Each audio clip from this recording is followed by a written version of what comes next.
You get a line, I'll get a pole, honey. You get a line, I'll get a pole, babe. You get a line, I'll get a pole, and we'll go fishing in the crawdad hole, honey, baby mine. Hello, I'm Rick Stivers. I'd like to welcome you to Young Martin's Reels. And today is just going to be a quick preview of what's going to be coming up here. First off, it's going to be at least a week before I get to it because I'm getting ready to go on vacation. So when I get back from vacation, I'll have a few things to knock out before I can get started on getting fishing reel videos done. So, but I thought I'd give you guys a look at the SpinCast feast that's on its way. Okay, the first one that we're actually going to do, I think, is going to be, actually it's going to be this one, but I'm going to save it for last. So I'm hoping somebody can give me some information on it. But let's move on to the other ones. The one after that, I've got this Remington reel, and this is a really nice little reel. It's a Remington number 90, but it's got a broken foot. Okay, and aside from that, it seems to work pretty well. It's tight. It obviously has old grease. It's got fishing line wrapped around the handle here, so it's tight. It's got line coming out from underneath the cover, and but I think it's going to be a nice little reel. I've got to figure out a way to repair this, and I've got some ideas percolating in my brain, and I JB Weld is one of the quickest answers I'm thinking of, but I don't know that that's going to be my answer. But we'll see. Let's set that over to the side for a moment. Okay, next on the agenda is going to be this Daiwa 2100B, and I picked this one up off of eBay, and it's a nice little reel. It really doesn't need much work. Let's see. That appears to be, nope, that's just a pin that's holding that. Okay, there is no anti-reverse override on this. So it's just anti-reverse and star drag. Whether or not the drag actually works, don't know. It will work again when we get done with it. Nice little reel. It's all plastic except for the cover. The cover's metal, and of course the handle and the drag star. But the rest of this is all plastic. And it's a nice little reel, and we're going to be seeing about getting that one knocked out. Next, let's go ahead and take a look at this Shakespeare 1763 that I've got. And this one I picked up off of eBay. I'm trying to collect all of the 1700 series Shakespeare reels. And I don't know if I'll get them all, but I'm trying to. I've suddenly decided I want to collect something, and that's going to be what I want to collect, is the 1700 series of Shakespeare reels. And this one is tight, but it works. It's everything on it does what it's supposed to do. It just needs to be serviced, and so that'll be nice to do a video on. Then comes this Johnson 150, and I picked this guy up.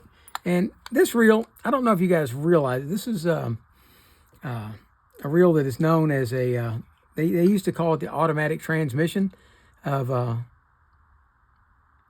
reels. And it's because you wind it this way. When you're winding it, you've got full drag on, but in order to loosen the drag to half point, you just back the handle up. And when you back it up to there, it takes half of the drag off to allow it to pull out easier. Okay, so it's definitely different. I don't know that I would want to fish with that. It's a neat little reel though. Johnson Commander Model 150. That's going to be coming up here in the next few weeks. Then, well, let's get this out of the way for the moment, and we'll come back to it. I have taken apart this Heddon 185. I was chatting with Chris Jenkins one day, and I took it apart. I didn't clean it. I just wanted to see how it come apart. So I took it all apart and put it all back together without cleaning any of it. So all the cleaning and everything you guys are going to get to see. So that's going to be one of them. Well, in that same conversation with Chris, this was the second one I went to do, except this is not the reel that I was going to do. This is the reel I was going to do. And if you look at it, it's all in here in parts because there's just too much wrong with it. Okay, I will show you what all was wrong. First off, the axle shaft is bent. It's way out of whack. And maybe I could straighten that, maybe, but don't know for sure. The next thing was that in order to get it apart, I had to drill out the screw that goes through the button up here. It's a long screw. I know I got it in here somewhere. But I had to drill the head off of it because it was completely stripped out. And I didn't know where I was going to get another one of those. And it's kind of a specialty screw. Let's just dump this out real quick. There we go. There it is. See, it's kind of a specialty screw. And yeah, I could probably make another one of these by getting a long screw with this thread on it. But I'm not real good at creating threads with my lathe yet, so I'm not sure I could make something that fine. But I thought about it. I was going to try to make that. And that was all well and good. But then I was already disgusted that so many things were wrong with it.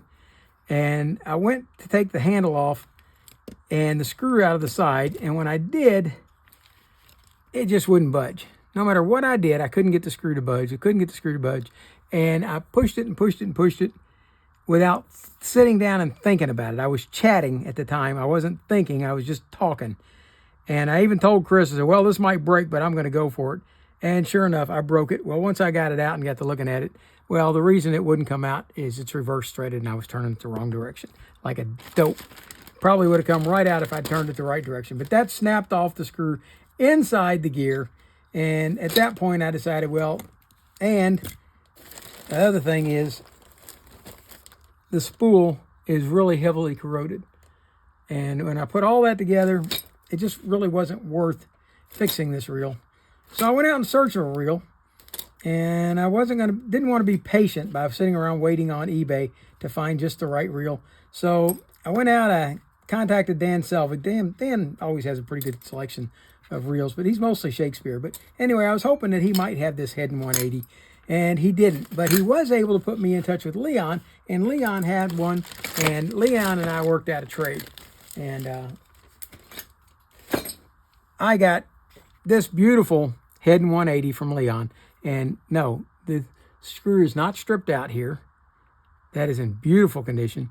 I'm assuming when I get in there, if you look at the rotor and how it turns beautifully. So I don't believe that the axle shaft is bent. It performs exactly as it's supposed to. The anti-reverse works. And I haven't tried to take the reverse threaded screw out, but I'm pretty sure it's probably going to come out properly when I go to take it out. So yes, then after the 185 is going to be the 180. And then this is the next one that I'm actually going to do. This is the first one that I'm going to do out of all of this batch. And that's this unbranded, unnamed reel from Taiwan. And why do I want to do this piece of junk reel? Well, just because I can. The interesting thing that it has a very unique drag system in it. Okay, somebody just sent me a text. Sorry about that. It's got a very unique drag system in that the drag star washer sits on the outside. Usually, when you have a star drag, it's going to sit on the inside of the handle. It's not going to be on the outside like this. So it tightens down on the outside collar instead of going through, and the crankshaft actually fits through. Well, in this one, the drag shaft actually fits through and screws in on the other side. And I found that rather unique, especially for a real inexpensive, cheap reel. So I wanted to do this, and it also has a very unique anti-reverse in it. If anybody knows who makes this thing, I've got all kinds of speculation out there. People have speculated that it's a Olympic, a Daiwa, an Abu, a Johnson. One thing they've never said is a Zebco, because it doesn't look like any Zebco I've ever seen. But it was completely frozen when I got it. I've got all that freed up, but I haven't done a service video on it. But you notice it's not clicking down. Yeah, see, it's not coming down, so it still needs some oh, it's the drag knob. There we go. There, now it drops down. Okay.